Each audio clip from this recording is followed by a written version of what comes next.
Prophecy was never a calendar. It's a code for crisis.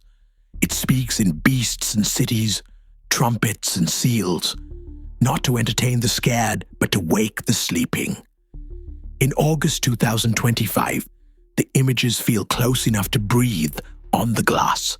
Skies lit by rare storms, nations reshuffling their loyalties, machines grading our worth, creation answering back. The headlines claim novelty. The scriptures say, we've seen these patterns before. Tonight, we don't chase dates. We learn to read. Daniel's metals and monsters. Revelation's mark and marketplace. Amos's famine of hearing. Joel's sky of signs. Each is a lens for seeing through noise to motive, through spectacle to spirit. The beast is not a costume. It's predatory power in any age. Babylon is not a pin on a map. It's the economy that turns people into cargo. The mark is a liturgy of loyalty, habits of hand and head that make complicity feel normal. Prophecy names these things so you can choose your allegiance with eyes open. Forget the doom countdown. The prophets stage a confrontation between two ways of being human: grasping or giving, domination or mercy, fear or faithfulness. If these texts still pulse, it's because our moment rhymes with theirs. Empires boasting, markets trembling, voices selling certainty, and a quiet remnant learning to love the truth. Stay with me and we'll decode symbols into decisions, not predictions. By the end, you'll have a map, brief, fierce, usable, for walking through turmoil without becoming its echo. The unveiling begins now. Prophecy endures because it offers meaning under pressure. It speaks in images that refuse to age. Beasts and Babylon, seals and trumpets, mountains and seas. These aren't museum pieces, they're archetypes that reappear whenever power hardens and creation groans. That's why in August 2025, with war, fragmentation, solar storms, and moral confusion, the old metaphors feel awake again. The prophets didn't write disaster porn, they wrote crisis liturgy. To their first hearers, Isaiah confronted empire and exile.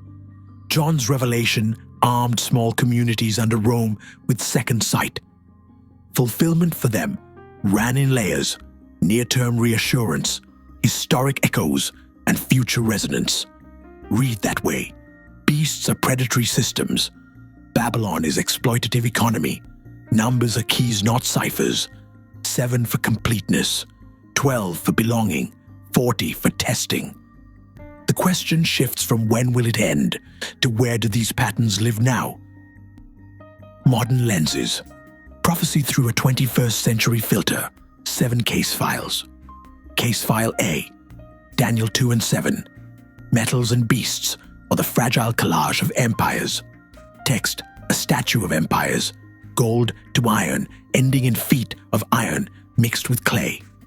Beasts rising and falling under the Ancient of Days. Esoteric red. Power concentrates, then fragments. Every empire becomes brittle, where incompatible loyalties are fused together. 2025 indicators. A visibly fragmenting trade order, retaliatory tariffs, and supply chains rerouted around rival blocks. Signals of iron and clay. Even mainstream bodies warn of geo-economic fragmentation and a likely dip in 2025 world merchandise trade. Reserve data point to a slow drift toward monetary multipolarity. None of this proves Daniel, it rhymes with him. Case file B, Revelation 13, the beast, the false prophet, and the mark. Text: a coercive order where buying and selling are gated by allegiance. Esoteric red. The mark is a liturgy of loyalty, habits of hand and head that normalize exploitation. Yet it can also express through technologies that quantify trust and control. 2025 indicators. central banks now overwhelmingly explore CBDCs. Digital identity frameworks are rolling out. India's Aadhaar runs at nation scale. These tools can empower inclusion or enable granular control, depending on the spirit that governs them. Prophecy's warning is not tech is evil, but who commands the ledger of life? Case File C, Matthew 24:14. This good news to all ethne. Text. The message goes to all nations. Then the next phase of history opens. Esoteric read, the divine voice insists on reach the margins. Apocalypse as unveiling for every language. 2025 indicators. By August 1st, 2025, only approximately 544 living languages remain with no scripted translation started. Astonishing acceleration versus a generation ago. However you read the verse, the linguistic barrier is collapsing. Case File D, Ezekiel 38-39, Gog Magog. The ominous coalition's text. A confederation from the north converges on Israel. The point is not cartography, but the exposure of predatory alliances. Esoteric read, whenever hardened powers coordinate to dominate a fault line region, the Gog pattern flickers. 2025 indicators. Russia-Iran defense cooperation has formalized and deepened in 2025. Drone collaboration expands. The Israel-Iran confrontation has spiked. We should not flatten Ezekiel into headlines, but the coalition logic he sketched is visibly operative again. Case File E, Joel 2/Acts 2, Luke 21, signs in sun and sky. Text, portents in the heavens accompany outpouring and upheaval. Esoteric read, apocalypse means unveiling. The skies become a theater of disclosure. 2025 indicators. Solar cycle 25 is peaking around mid-2025 after historic storms and rare mid-latitude auroras in 2024 to 2025. Science names the physics. Symbol reads the timing. Case File F, Revelation 18. The fall of Babylon or the fragility of global commerce. Text, merchants weep as the system that made them rich collapses. The critique is economic, moral, and spiritual. Esoteric read, when trade becomes ultimate, humans become cargo. The prophetic warning targets idolatry of markets. 2025 indicators.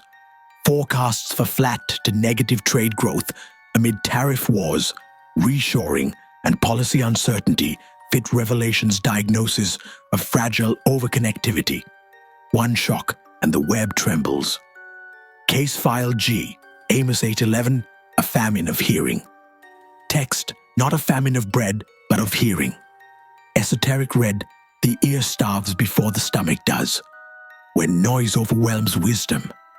2025 indicators. Trust in news remains low, news avoidance rises, and audiences slide from institutions to influencers and algorithmic feeds. The result is a famine of discernment. The unforeseen future, personal and collective implications. Resilience. If prophecy is pattern literacy, shocks don't own us. We've seen versions of this before. We know the counter-liturgies, truth-telling, neighbor love, patience under pressure, ethics. Prophecy doesn't excuse apathy. If endings belong to God, beginnings belong to us. Steward land instead of strip mining it. Demand transparent tech. Refuse the economies that need victims. Application. Audit your Babylons. Where do your conveniences ride on someone else's exhaustion? Practice Sabbath from the algorithm to recover hearing in the famine.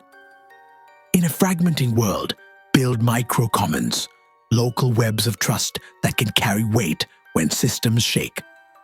When identity systems grow, insist that dignity grow with them, privacy and inclusion as non-negotiables.